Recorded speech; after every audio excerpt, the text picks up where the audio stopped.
जी, तो जो आपके नए एडिशंस हैं सिलेबस में, उस पे हम थोड़ी-सी बात करते हैं कि टॉपिक्स कौन-कौन से हैं। मैं एक वर्ड डॉक्यूमेंट खोल देता हूँ और उस पे आपको क्वेश्चंस किस बना के समझाता हूँ कि कैसे इसको करना है।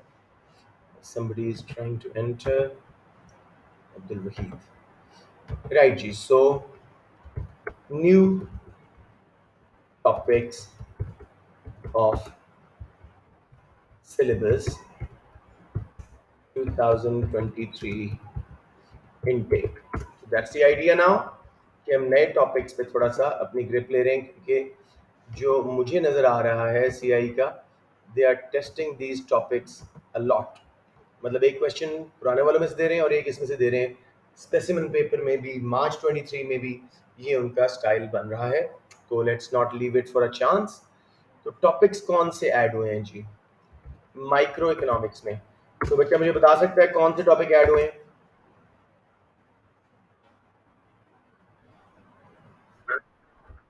Good, income inequality and qualities. Income inequalities and policies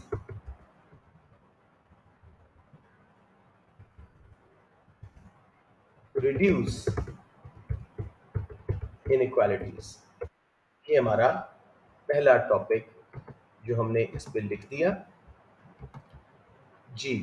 अब inequalities, सॉरी, inequalities, राइट। ये पहला टॉपिक है जी माइक्रो का। और बताएं कोई टॉपिक जो आपके जहन में आ रहा हो, जो मैं बोलता रहा हूं कि ये नया है।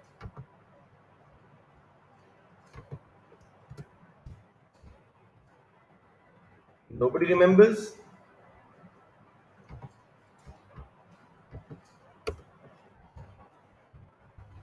Market failures and policies to reduce market failures। ठीक है, ये यहाँ पे कॉन्सेप्ट है। It's working.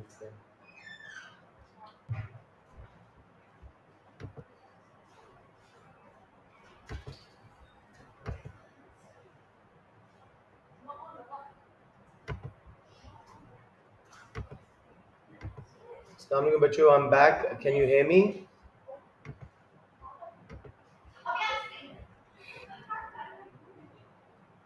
Dina Sheena close the door बच्चों।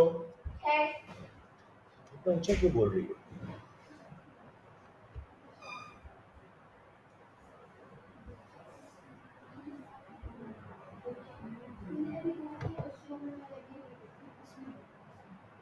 मेरी चार्ज फिर बंद होगी।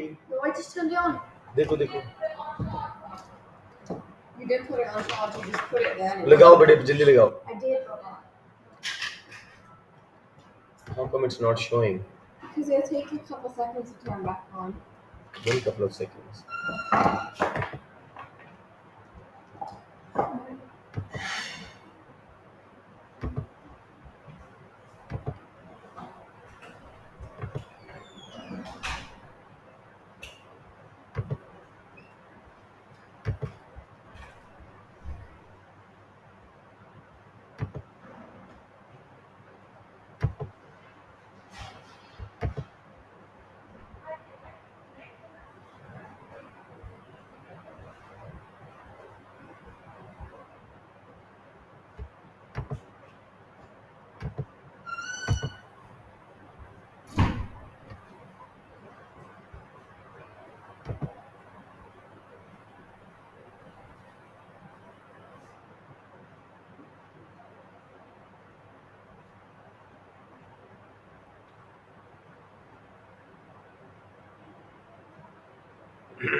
जी बच्चों, आई एम सो सॉरी, आज मेरा इंटरनेट इज प्लेइंग अप।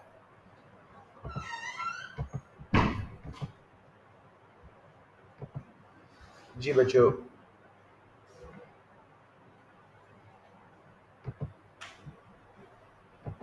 जी बच्चों, sorry my internet is playing up, तो आई एम बैक। जी, एक कॉन्सेप्ट जो आप लोगों ने सही बताया, ज़यान ने बताया कि कौन सा ऐड हुआ है, वो था income inequalities and policies to redistribute incomes या पॉलिसीज टू रिड्यूस इनइक्वालिटीज। दूसरा ऐड हुआ है जी आपकी माइक्रो में, market failures and policies to reduce market failures. सब बच्चों को समझ आ रही है? प्लीज बोले, मुझे पता लगे आपको मेरी आवाज आ रही है। ओके। एक क्वेश्चन हमने किया था 2023 मार्च के पेपर में on the new mark scheme, 8 mark का, इनकम इनइक्वालिटीज का। ठीक है, और उन्होंने पूछा था कि इनकम इनइक्वालिटीज क्यों आती हैं एंड क्या वो हमेशा बेनिफिशियल होती हैं इकोनॉमी के लिए। तो कोई बच्चा मुझे बताएगा क्यों इनकम इनइक्वालिटीज आती हैं। हमने 3 रीजंस की थी। नॉलेज के 3 मार्क्स लिए थे, फिर उनके फायदे 3 मार्क्स लिए थे, और फिर 2 मार्क्स इवैल्यूएशन के कि क्या डिसएडवांटेजेस हैं इनकम इनइक्वालिटीज के। किसी बच्चे को याद हो?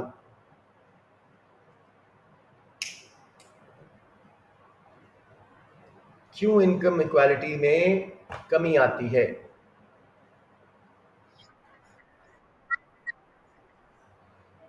इनडायरेक्ट टैक्सेस अगर गवर्नमेंट लगा दे, बिल्कुल सही है।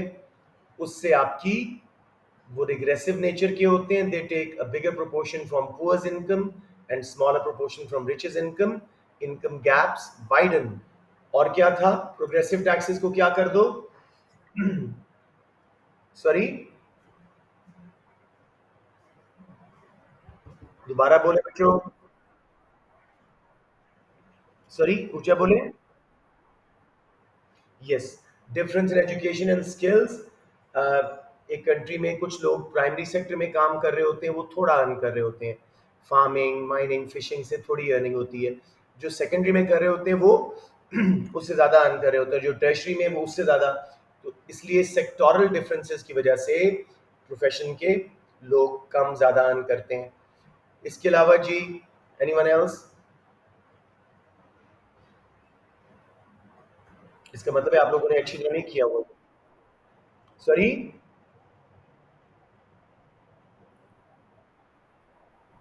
हाँ, education and training of labour, yes, कुछ ज़्यादा ट्रेंड होते हैं, वो हायर पोजीशन पे चले जाते हैं, एक्सपीरियंस ज़्यादा होता है, ज़्यादा अर्न करते हैं।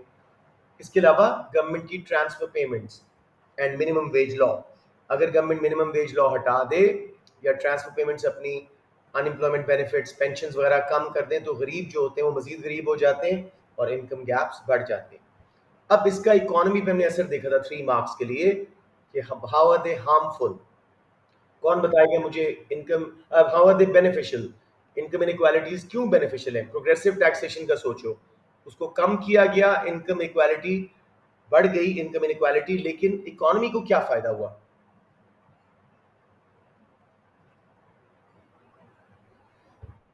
ये इतने बच्चों को नहीं आ रही है।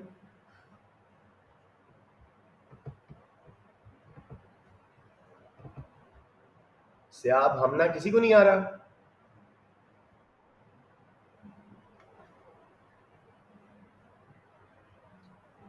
हमना टर्न ऑन योर माइक, आपको ये नहीं आता बेटा? कर दिया, कर दिया। जी बताओ बच्चे, इनकम इनइक्वालिटीज जब बढ़ती हैं तो इकोनॉमी को फायदा क्या होता है? मसलन प्रोग्रेसिव टैक्सेस कम हुए थे, उससे क्या फायदा होगा? You guys are hurting me now because अभी चंद दिन पहले किया ये। जी शरियत। Wrong, wrong, wrong, wrong. Stop, stop talking, wrong.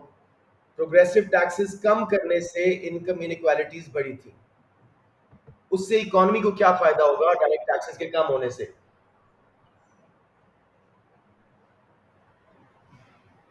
बच्चों come on.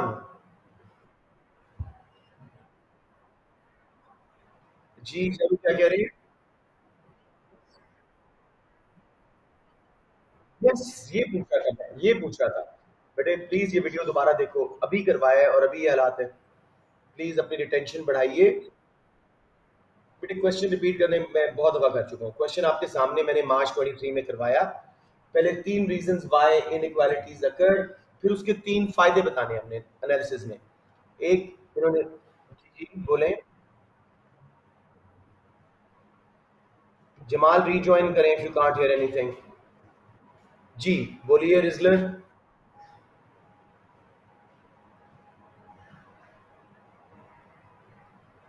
Can you all hear me properly? इसलिए अच्छा आपको आवाज आ रही है, हमसे अच्छा आ रही है। सो पहला फायदा मैं दोबारा बता रहा हूँ बेटे, प्लीज अब इसको सही करो।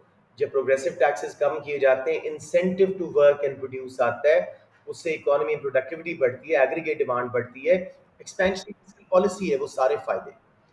दूसरा फायदा, जब इनकम इनक्वालिटीज बढ़ती हैं, उसका मतलब ये हुआ कि गवर्नमेंट ने जो है इनडायरेक्ट ट्रांसफर पेमेंट कम दी थी। ट्रांसफर पेमेंट कम देने से गवर्नमेंट के पास पैसा बच गया, जिसको वो यूज कर सकते हैं पब्लिक गुड्स पे, वेलफेयर पे, मेरिट गुड्स पे। उससे भी इकोनॉमी में बेटरमेंट आ सकती है। तीसरा फायदा, इनकम इक्वालिटीज क्यों कम हुई थी? कुछ वर्कर्स ने ट्रेनिंग ले ली थी सेकेंडरी और टर्शियरी सेक्टर में, ज्यादा अपनी स्किल्स बढ़ा ली थी, तो ज्यादा स्किल्ड लेबर फोर्स होने का ओवरऑल इकोनॉमी को फायदा आएगा। अब जी नुकसान क्या है इनकम इनक्वालिटीज बढ़ने का? 2 मार्क्स के लिए बच्चों, हमने पेपर किया हुआ है यार, come on.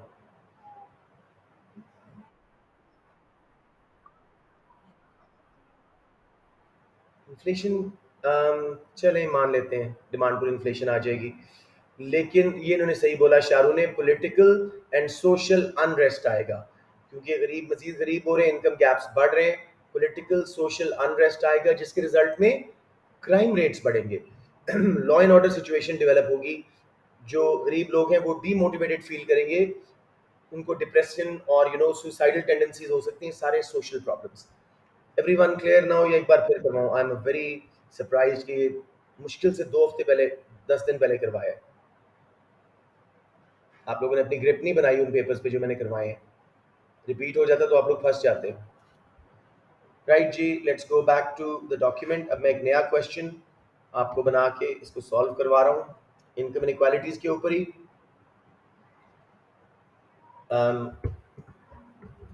Explain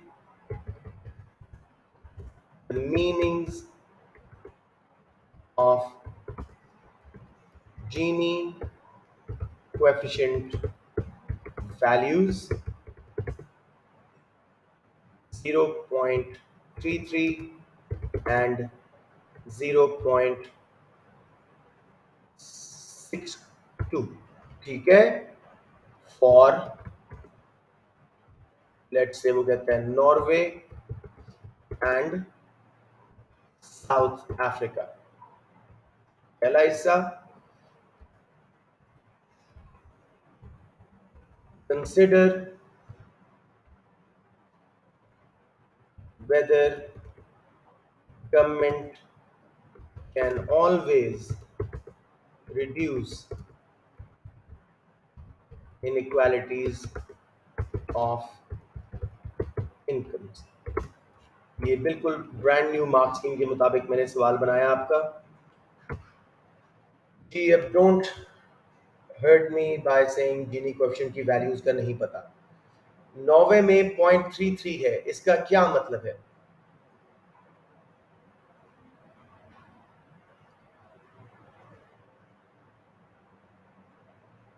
खामोशियां, nobody knows genie coefficient. Sorry, ऊंचा बोले। या ज्यादा इक्वालिटी है, वेरी गुड। नॉर्वे, क्या करें?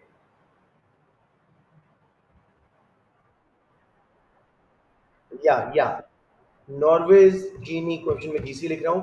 Norway's Gini coefficient value is lower, meaning there is lesser income gaps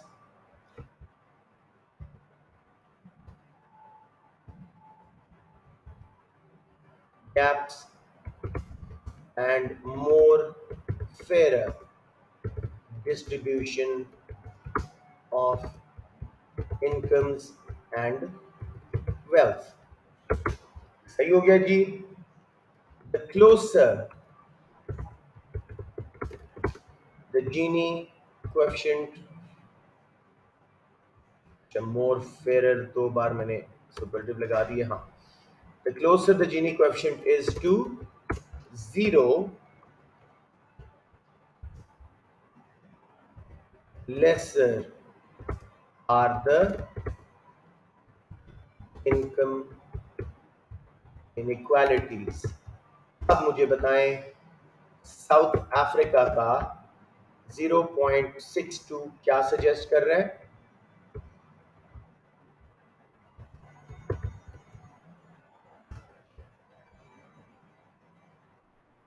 inequality. तो मैं इसको वापस वो कर देता हूँ, अपना कॉपी पेस्ट और उसको सही कर देता हूँ। ये थोड़ा सा रिवीजन में काफ़ी वीकनेस नज़र आई है मुझे, कुछ दिनों पहले ही करवाया था इस टॉपिक को, been much much better. May be the class sounds are not good today, एक बार पहले भी ऐसा हुआ था। या is value is higher, meaning there are greater income gaps.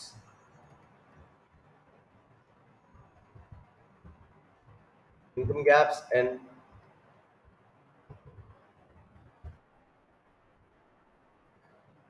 next rate is question income, हाँ ठीक है, फिर जीनो कोएफिशिएंट उसके मुकाबले नहीं हो रहा है, लेकिन वैसे 1 के करीब हो तो लेसर इनकम इनइक्वालिटीज है।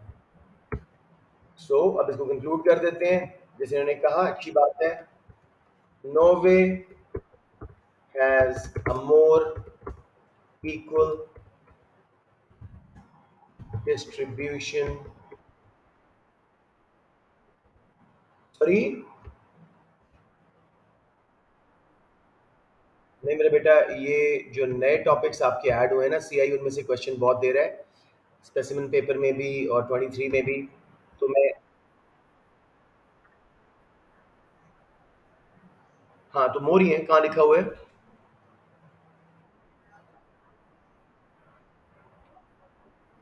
हाँ हाँ, वो बिकॉज मैंने कॉपी पेस्ट किया था ना। अब greater are the income inequalities, ठीक है। Norway has a more equal distribution of income. जी बेटे जी।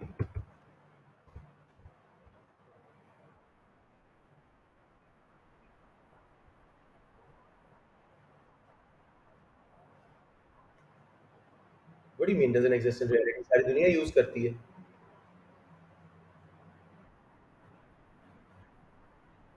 वो नहीं नहीं नहीं, ना परफेक्ट इनइक्वालिटी आएगी ना परफेक्ट इक्वालिटी आएगी। समझ आ गया? तो ये आपके पहले 3 मार्क्स नॉलेज के आ गए क्वेश्चन के मुताबिक। अब वो कहता है कंसिडर वेदर, 3 मार्क्स के लिए बताओ, क्या गवर्नमेंट इनकम इक्वालिटीज कम कर सकती है? और फिर वो कह रहे हैं ऑलवेज, तो क्या गवर्नमेंट नहीं कर सकती? 2 मार्क्स इवैल्यूएशन के लिए। तो मैं यहाँ लिख ही देता हूँ आपको आसानी के लिए। नॉलेज के आपने 3 मार्क्स ले लिए इसको एक्सप्लेन करके। हम चल रहे हैं 3 मार्क्स ऑफ एनालिसिस पे। एनालिसिस के 3 marks.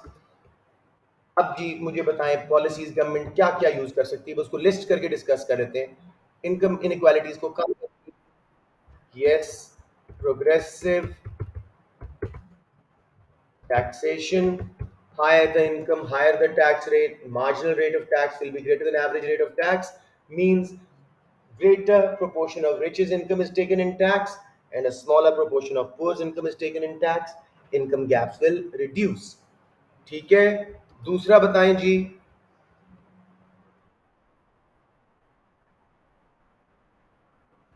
Yes, use of transfer payment, क्या कह रहे हो बेटे?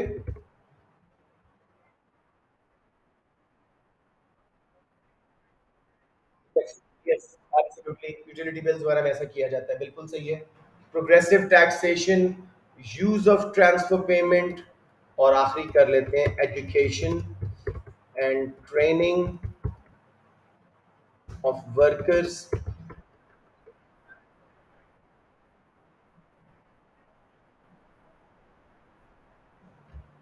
बेटे प्रोग्रेसिव टैक्सेस डायरेक्ट ही होते हैं ना। तो हम डायरेक्ट टैक्सेस ज़्यादा लगाएंगे, उनका रेट प्रोग्रेसिव कर देंगे इनकम टैक्स का, हायर इनकम्स पे बहुत ज़्यादा रेट कर देंगे, तो अमीर से ज़्यादा ले रहे हैं प्रोपोर्शन में उसकी इनकम, गरीब से कम, इनकम गैप्स कम। ट्रांसफर पेमेंट्स का आप मुझे समझाएं, ट्रांसफर पेमेंट से कैसे इनकम गैप्स कम होते हैं, गवर्नमेंट कहाँ से लेती है और किधर देती है?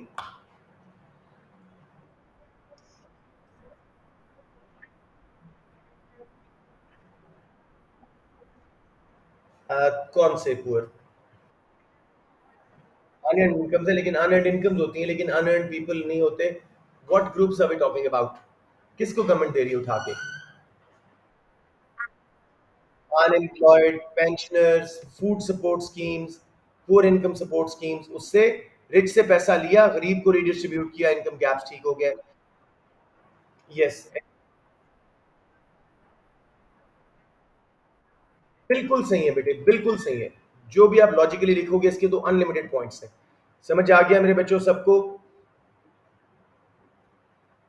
अब जी, व्हाई दीज पॉलिसीज में नॉट वर्क? वैल्यूएशन के टू सिर्फ हैं। यस, डिसइंसेंटिव आ जाएगा फर्म्स के लिए एक्सपैंड करने का, वर्कर्स के लिए ज्यादा काम करने का, तो ओवरऑल इकोनॉमी की एग्रीगेट डिमांड गिर सकती है, जीडीपी गिर सकता है, ओवरऑल गुर्बत बढ़ जाएगी, उससे इनकम गैप्स मजीद बढ़ सकते हैं। ठीक हो गया? यूज ऑफ ट्रांसफर पेमेंट से भी डिसइंसेंटिव आता है, अमीर से आप उसकी इनकम ले जा रहे हो बार बार और गरीब को दिए जा रहे हो जो कोई काम नहीं कर रहा, उससे भी डिसइंसेंटिव आने से इकोनॉमी में डाउनवर्ड मल्टीप्लायर इफेक्ट आता है। Education and training of workers में एक तो अपॉर्चुनिटी कॉस्ट आती है, स्पेंडिंग का खर्चा आता है गवर्नमेंट का। क्राइम रेट्स नहीं, क्राइम रेट्स नहीं, ब्रेन ड्रेन, ब्रेन ड्रेन, या ये भी ठीक है, ब्रेन ड्रेन। पढ़ लिख के वर्कर्स मुल्क को छोड़ के चले जाएं तब भी इनक्वालिटी कम नहीं होगी। बेटे बड़ा आसान है, इसको मुश्किल ना करो अपने लिए प्लीज। सबको समझ आ गया ये? एक क्वेश्चन आपको मैं मार्केट फेलियर पे, काफी सारे मैंने वैसे भेजे हैं उसमें गेस में, एक क्वेश्चन आपको मार्केट फेलियर पे और करवा रहा हूँ, बहुत आसान और बहुत कॉमनली रिपीटेड है। सो अब मैं मार्केट फेलियर का क्वेश्चन करवा रहा हूँ। इसमें हम क्वेश्चन बना लेते हैं जी 12 मार्क का, ये काफी बार आया हुआ है तो मैं उसी को यूज कर रहा हूँ क्योंकि 12 मार्क में मार्क्स का इतना फर्क नहीं है। Discuss if use of indirect taxes or an awareness campaign about demerit goods is a better way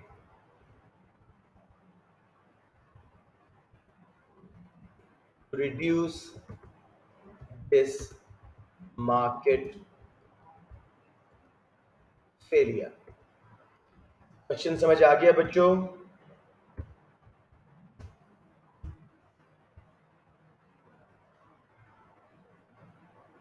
Nobody's answered. Have you not understood the question? मैंने पूछा क्वेश्चन समझ आ गया है? नहीं नहीं, ये वाला मार्केट फेलियर वाला क्वेश्चन समझ आया आपको?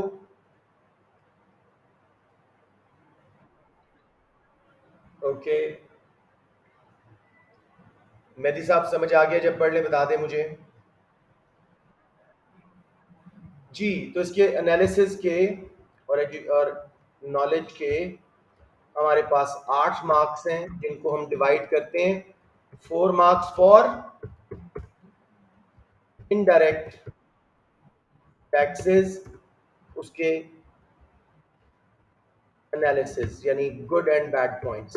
जी, इनडायरेक्ट टैक्स लगाने से डीमेरिट गुड की कंजम्पशन कैसे कम होगी, अच्छी तरह बता दो, ग्राफ भी मुझे बता दो इसका कैसे बनाओगे, अगर बनाओगे तो मुझे समझाएं, शाबाश।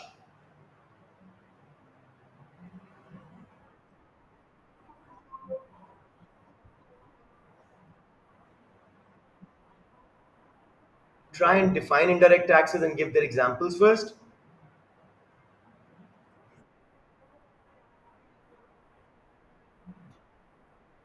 Spending on goods and services, ठीक है। Example, corporation tax direct tax है। कॉर्पोरेशन टैक्स डायरेक्ट टैक्स है, हम ना कौन से बोल रहे हैं जी अब? GST, value added tax, GST, tariffs, ठीक है। एक्साइज ड्यूटीज, कोई भी गुड्स एंड सर्विसेज पे लगेंगे तो बेटे वो इनडायरेक्ट होंगे। कॉर्पोरेशन टैक्स तो फर्म्स के प्रॉफिट पे लग रहे हैं, डायरेक्ट है वो। सो एनीवेज मैं सारा रिपीट करता हूँ जो अभी तक हमना ने बोला। Indirect taxes are imposed on spending on goods and services by consumers. They can be in the form of GST, VAT, value added tax and tariffs etc. अब हम ना, या कोई बच्चा बताओ इसके रिजल्ट में डीमेरिट गुड्स की कंजम्पशन क्यों कम होगी?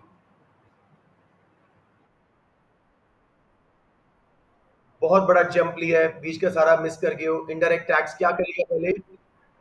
हाँ, कॉस्ट ऑफ प्रोडक्शन बढ़ाएगा, सप्लाई को लेफ्ट पे शिफ्ट करवाएगा। उसके रिजल्ट में प्राइस बढ़ेगी शॉर्टेज की वजह से। प्राइस बढ़ने से क्वांटिटी डिमांडेड कम होगी और डीमेरिट गुड्स की कंजम्पशन थोड़ी सी ऑप्टिमल लेवल की तरफ आने लग जाएगी। अब यहाँ पे डीमेरिट गुड्स का बताना भी जरूरी है। They are harmful for the individual, but he or she underestimates the harmful effect and consumes it more than they should because of information failure. For example, cigarettes and alcohol. अब इसकी evaluation करवाएं मुझे यहीं पे analysis की कि कैसे कामयाब नहीं होंगे टैक्स।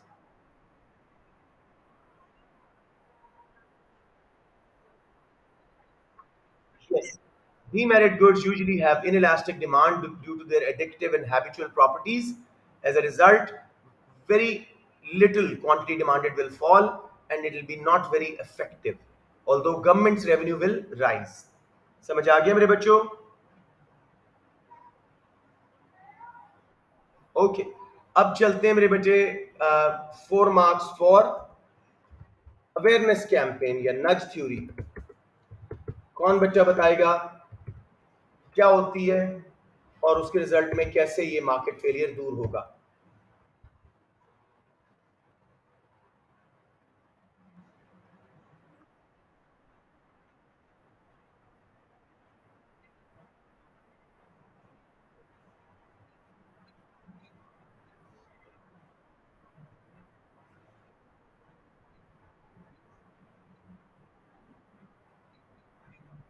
क्या बात है, इतना तो मुझे भी नहीं पता था। वेल डन, माशाल्लाह, वेल डन जुर्वा, मोर देन इनफ। अब इन्होंने कहा जी एडवर्टाइजमेंट कैंपेन, थोड़ा सा इन्होंने बोला पोस्टर्स, मीडिया, सोशल मीडिया वगैरह पे, स्कूल्स में भी करवाएं, यूनिवर्सिटीज में भी, कॉलेजेस में जहाँ पे यंगर जनरेशन है जो इन आदतों में पड़ जाती है। सो ग्रास रूट से लेके हर जगह गवर्नमेंट इवन डब्बियों के ऊपर तस्वीरें भी छाप देती है, तो all of that will result in reduction in information failure. इसके रिजल्ट में डिमांड कर्व डीमेरिट गुड्स का, अगर अवेयरनेस कैंपेन वेल डिजाइन थी, परसुएसिव, तो लेफ्ट पे शिफ्ट हो जाएगा। बना दें, ग्राफ बना दें, उससे क्वांटिटी डिमांडेड जो है वो कम होगी। अच्छा, नेक्स्ट मुझे बताइए कामयाब नहीं होगी अवेयरनेस कैंपेन? यस, बहुत अच्छे। Awareness campaigns are expensive. Government will have to spend a whole load of money, which may make their budget deficit. There'll be also opportunity cost of other areas they could have spent on, such as education of children. वो सब कुछ miss हो रहा है। साथ में often people ignore these awareness campaigns because they're too psychologically dependent on these demerit goods. और आखिरी चीज जी, अवेयरनेस कैंपेन्स का इफेक्ट जैसे शहरियार ने कहा बहुत लॉन्ग रन में जाके आता है। सो नो गारंटी के सक्सेसफुल होंगी। अब मेरे बच्चों, इवैल्यूएशन इन दोनों में से बेहतर कौन सी है? शाबाश, बताएं हम ना क्यों बेहतर है?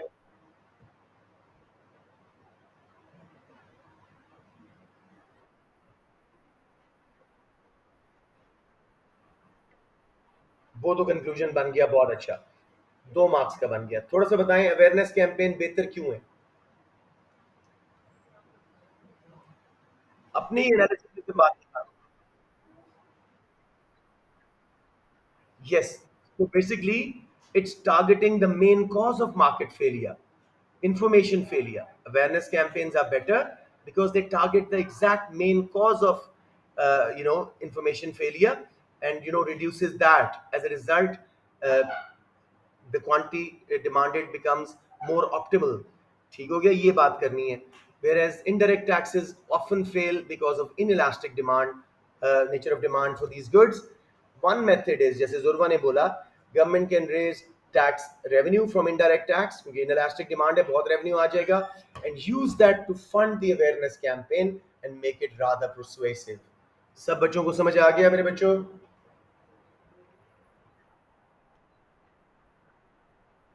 बिल्कुल बोले। A2 वाले तो मेरे बच्चों आप लोग तो वो वाले ग्राफ भी बना सकते हो जिसमें डेड वेट लॉस नजर आ रहा है, जिसमें MEC का जिक्र है। आप लोग तो बहुत कुछ इसमें कर सकते हो। You can just nail it 12 out of 12 easily.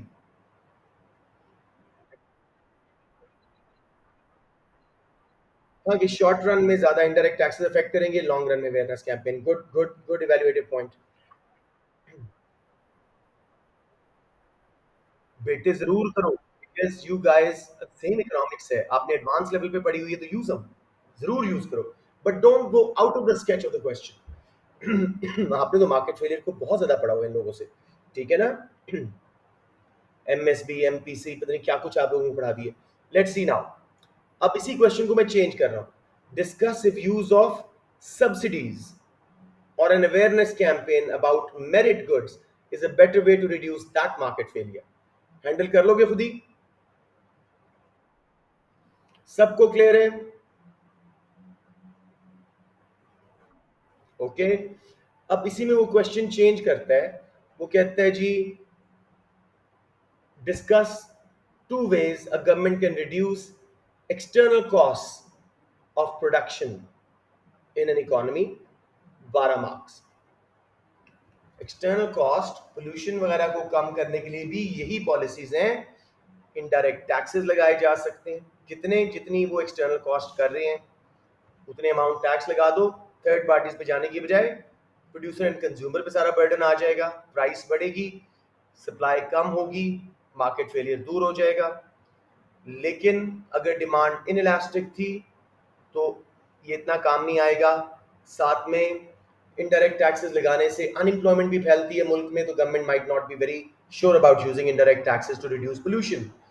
दूसरा गवर्नमेंट क्या कर सकती है जी, ग्रीनर मेथड्स ऑफ प्रोडक्शन को सब्सिडाइज कर दें। यस बेटे, लिमिट लगा दें, पोल्यूशन लाइसेंसेस कर दें। बहुत अच्छे। मतलब आएगा नहीं आपको ये क्वेश्चन, लेकिन आए तो जरा थोड़ा सा हैंडल कर सकते हैं आप लोग। सबको समझ आ गया? मैं वो क्वेश्चन करवा दूं?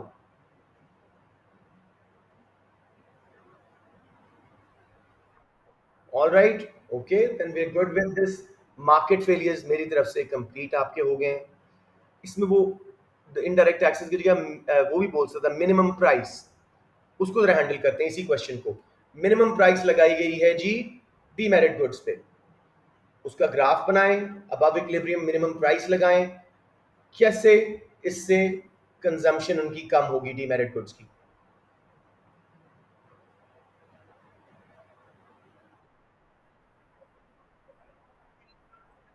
डिमांड का वर्ड ना यहाँ बोले, प्राइसेस इंक्रीज होगी, क्वांटिटी डिमांडेड कॉन्ट्रैक्ट करेगी, ठीक है। लेकिन यहाँ पे मिनिमम प्राइसेस के नुकसान क्या होंगे? छुप छुपा के ब्लैक मार्केट सरप्लस हो जाएगा ना। यस, ब्लैक मार्केट्स आ जाएंगी, अंडर टेबल डील्स हो जाएंगी, पुलिसिंग कॉस्ट बढ़ेगी, और इनएलास्टिक डिमांड होने की वजह से इतना ज्यादा फर्क नहीं आएगा मिनिमम प्राइस का भी।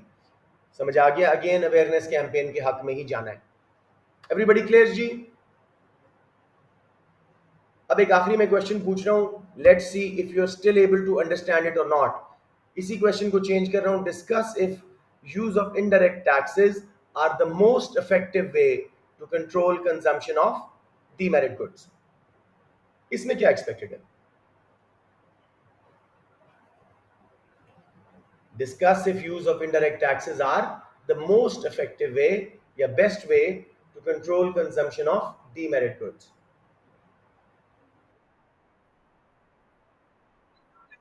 ये चीज बेस्ट और मोस्ट आए, हमने ने बिल्कुल सही बोला। आप इसमें कोई और अवेयरनेस कैंपेन यूज कर लो, ठीक है जी, लॉज यूज कर लो, अंडर 18 को सेल नहीं करनी सिगरेट्स। लेकिन आसान है, ये अवेयरनेस कैंपेन करो, इसमें आपको काफी कुछ पता है।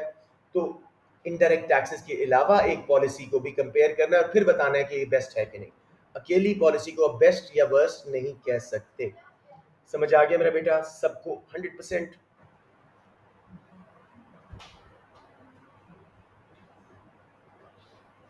Okay, very good. Let me think of another question that might come from here. अब मैक्रो को स्टार्ट कर देते हैं. अब मैक्रो के अंदर आपके दो glaring new topics standing out जो नजर आ रहे हैं नए वाले, वो कौन से हैं? कौन सा बच्चा मुझे बताएगा मेजर नए दो topic?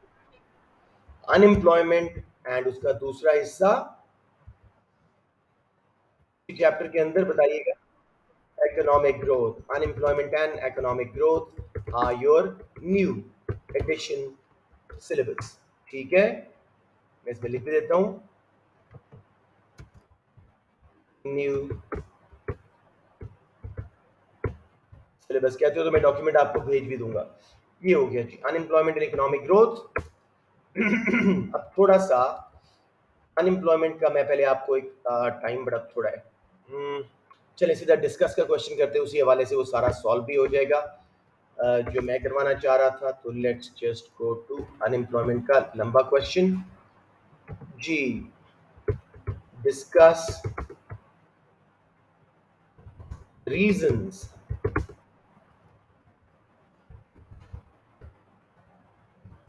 Bye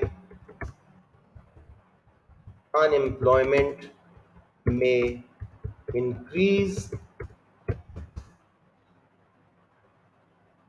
and which causes of unemployment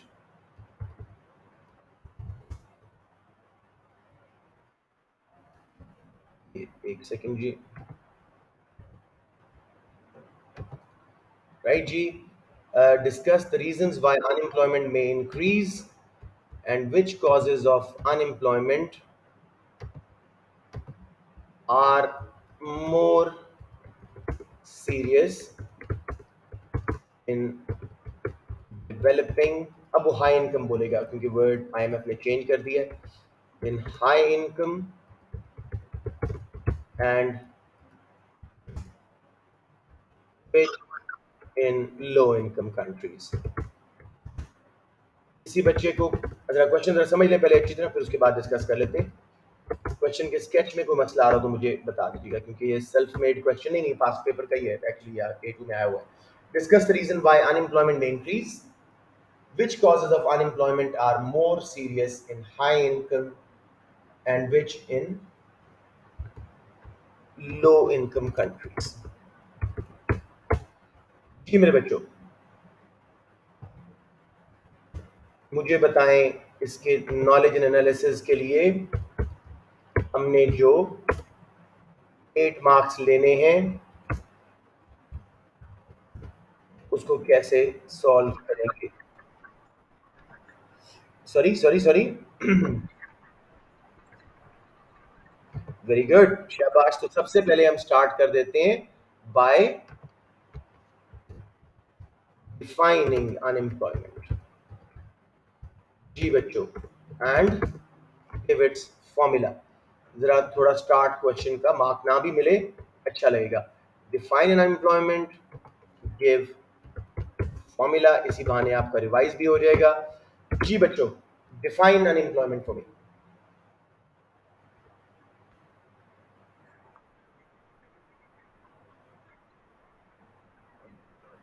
बिल्कुल सही जा रहे हैं. ओके, बिल्कुल सही है. When people are willing and able to work but can not find a job, what is the formula for unemployment? दोबारा बताइएगा. एक वर्ड गलत बोल रहे हो, नंबर ऑफ एम्प्लॉयड बोल रहे हो आप. Number unemployed divided by labour force into 100. Labour force क्या होती है? Employed plus unemployed. ठीक हो गया. नंबर अनएम्प्लॉयड ऊपर लिखना है, तब प्रोपोर्शन निकलेगी ना उसकी अनएम्प्लॉयमेंट की. समझ आ गया बच्चे? अब जी, हमें बेसिकली, अब मैं ज्यादा लिखने के हक में हूं because CI is marking good when people are writing more. जब कैंडिडेट ज्यादा लिख रहे हैं, वो ज्यादा स्कोर दे रहे हैं, तो व्हाई डोंट वी डू जितनी मैक्सिमम अनएम्प्लॉयमेंट हम कर सकते हैं. तो लेट्स स्टार्ट विद फ्रिक्शनल. जी, फ्रिक्शनल अनएम्प्लॉयमेंट क्यों कॉज होती है?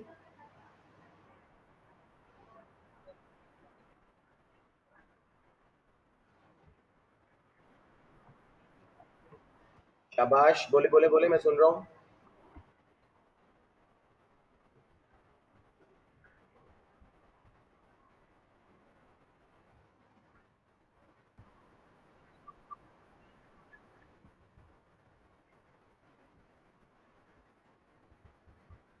क्या बात है, वेरी गुड रिवीजन। ये जी तीनों इन्होंने सही बताई हैं। Search seasonal casual, people may leave a job and look for a better one, and during that period they're unemployed, or the season has changed and the workers find themselves out of jobs because job was dependent on the season, consumers का expenditure switch हुआ, job खत्म हो गई। Casual contract based job, contract खत्म हुआ, बंदा unemployed। ठीक है, अब मुझे बताएं ये सर्च अनएम्प्लॉयमेंट किन कंट्रीज में आपको लगता है ज्यादा है? किन कंट्रीज में ये ऐसा लग्जरी है कि एक जॉब छोड़ो और बेहतर जॉब की तलाश में वेट करो? डेवलप्ड कंट्रीज का ये फिनोमिना है, हाई इनकम कंट्रीज का। तो इसके साथ में हाई इनकम लिख रहा हूं जी। सीजनल मुझे बताएं कहाँ ज्यादा होती है?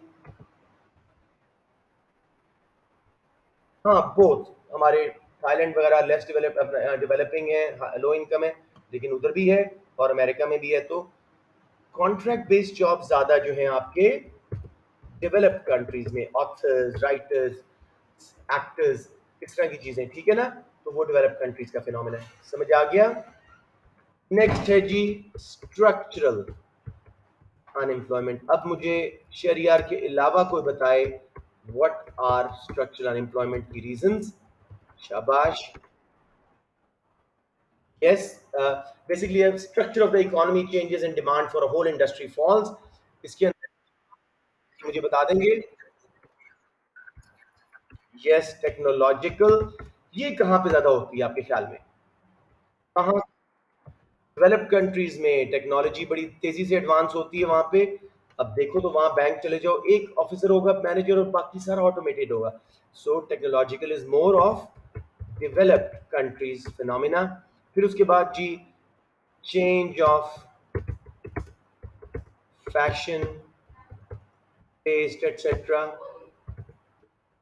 ये कहीं भी हो सकता है। तो ये दोनों का फिनोमिना है, ठीक है? तो इसको हम कह देंगे जी it can occur in any country. फिर जी इंटरनेशनल, तो इम्पोर्टेड गुड आके लोकल गुड को रिप्लेस कर देती है। International unemployment part of structural, ये कहाँ पे ज्यादा हो रहा है? नहीं, this is more developed countries का फिनोमिना, बिकॉज चाइना जैसे कंट्रीज ने बहुत ज्यादा डंपिंग की वहां पे और मैस अनएम्प्लॉयमेंट हुई इंटरनेशनल लेवल पे। It can be both places, लेकिन मेनली डेवलप्ड कंट्रीज में आई है। और इसी के रिजल्ट में रीजनल होती है। अगर एक ही इलाके में सारी फर्म्स थी तो ये दोनों जगह पे हो सकती है। रीजनल का कोई एज सच क्राइटेरिया नहीं है। रीजनल बोथ, एक एक स्टेटमेंट देते जाइएगा, आपका काम होता जाएगा। आई पर्सनली थिंक यहाँ पे आपके 12 मार्क्स, 8 मार्क्स एनालिसिस के कंप्लीट हैं। एहतियातन हम एक और कर लेते हैं। सिक्लिकल तो सब बच्चों को पता होता है, या साइक्लिकल, उसको जो भी बोलो। ये कर लेते हैं क्लासिकल। क्लासिकल अनएम्प्लॉयमेंट क्या होती है जी? यस, ट्रेड यूनियंस और minimum wage law by the government causing unemployment.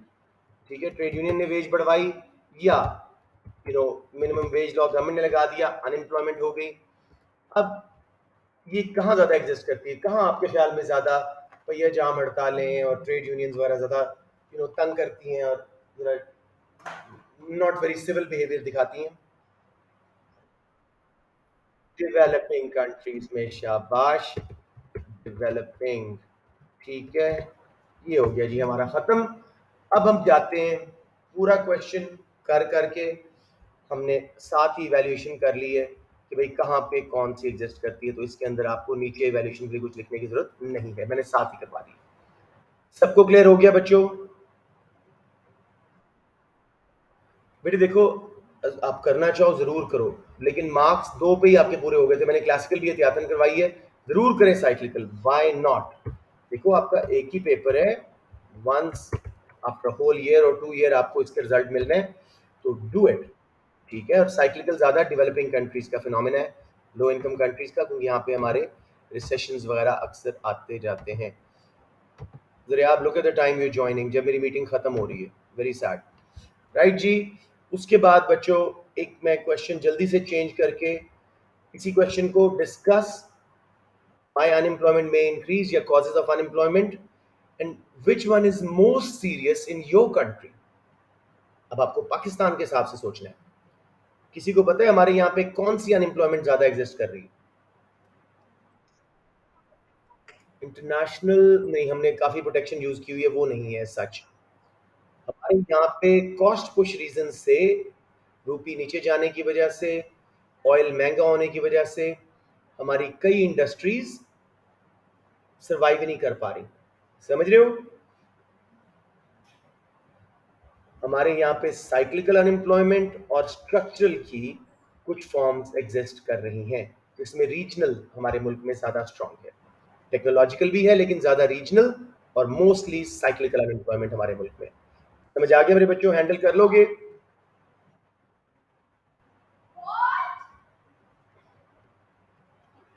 Okay, I am hoping you can. जी जी जी, जल्दी बताएं।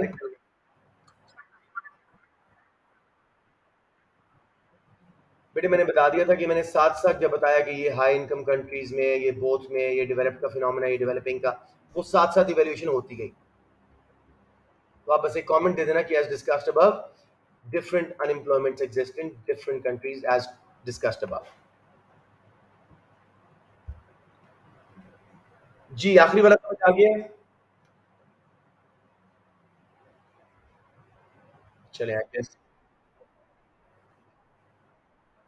देखो पाकिस्तान में एग्रीगेट डिमांड भी गिरी हुई है, तो हमारे यहाँ पे साइक्लिकल अनएम्प्लॉयमेंट भी है, हमारा जीडीपी गिर रहा है, और हमारे यहाँ पे कॉस्ट पुश रीजंस की वजह से, ऑयल वर्ल्ड वाइड महंगा होने की वजह से, जो की इनपुट है मोस्ट इंडस्ट्रीज का, और साथ में हमारी इंटरनेशनल कंपेटिटिव ना होने की वजह से हमारे मुल्क में structural unemployment, international, technological and regional, तीनों फैल रही है। समझ आ गया? स्ट्रक्चरल और साइक्लिकल हमारे मुल्क में ज्यादा है। ऑलराइट जी, दैट्स इट। कॉस्ट पुश में वही आ गया ना आपके स्ट्रक्चरल वाले। ओके जी, that's it. I have A2 class to begin, so take care. I'll send the recording inshallah on the channel very soon.